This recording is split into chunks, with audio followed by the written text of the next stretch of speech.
Atos, capítulo 23. E pondo Paulo os olhos no conselho, disse: Varões irmãos, até ao dia de hoje tenho andado diante de Deus com toda a boa consciência.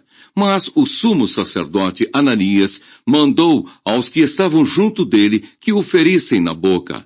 Então Paulo lhe disse: Deus te ferirá, parede branqueada. Tu estás aqui assentado para julgar-me conforme a lei, e contra a lei me mandas ferir? E os que ali estavam disseram: Injurias o sumo sacerdote de Deus? E Paulo disse: Não sabia, irmãos, que era o sumo sacerdote, porque está escrito: Não dirás mal do príncipe do teu povo.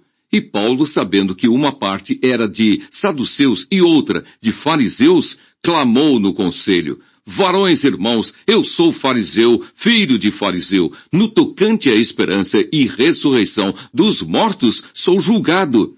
E havendo dito isto, houve dissensão entre os fariseus e saduceus, e a multidão se dividiu. Porque os saduceus dizem que não há ressurreição, nem anjo, nem espírito, mas os fariseus reconhecem uma e outra coisa. E originou-se um grande clamor. E levantando-se os escribas da parte dos fariseus, contendiam, dizendo: Nenhum mal achamos neste homem, e se algum espírito ou anjo lhe falou, não resistamos a Deus. E havendo grande dissensão, o tribuno, temendo que Paulo fosse despedaçado por eles, mandou descer a soldadesca, para que o tirassem do meio deles e o levassem para a fortaleza. E na noite seguinte, apresentando-se-lhe o Senhor, disse: Paulo, tem ânimo, porque como de mim testificaste em Jerusalém, assim importa que testifiques também em Roma.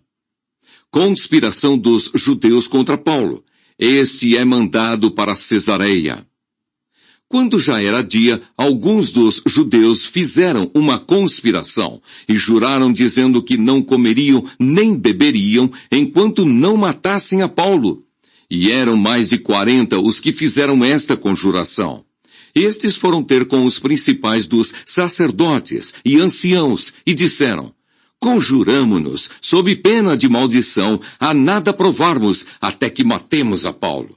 Agora, pois, vós, com o conselho, rogai ao tribuno que vô-lo traga amanhã, como querendo saber mais alguma coisa de seus negócios, e antes que chegue, estaremos prontos para o matar. E o filho da irmã de Paulo, tendo ouvido acerca desta cilada, foi e entrou na fortaleza, e o anunciou a Paulo. E Paulo, chamando a si um dos centuriões, disse: Leva este jovem ao tribuno, porque tem alguma coisa que lhe comunicar. Tomando-o ele, pois, o levou ao tribuno e disse: O preso Paulo, chamando-me a si, me rogou que te trouxesse este jovem, que tem alguma coisa que dizer-te. E o tribuno, tomando-o pela mão e pondo-se à parte, perguntou-lhe em particular: Que tens que me contar? E disse ele: Os judeus se concertaram rogar-te que amanhã leves Paulo ao conselho, como tendo de inquirir dele mais alguma coisa ao certo. Mas tu não os creias, porque mais de 40 homens dentre eles lhe andam armando ciladas, os quais se obrigaram, sob pena de maldição, a não comerem nem beberem até que o tenham morto, e já estão apercebidos, esperando de ti promessa.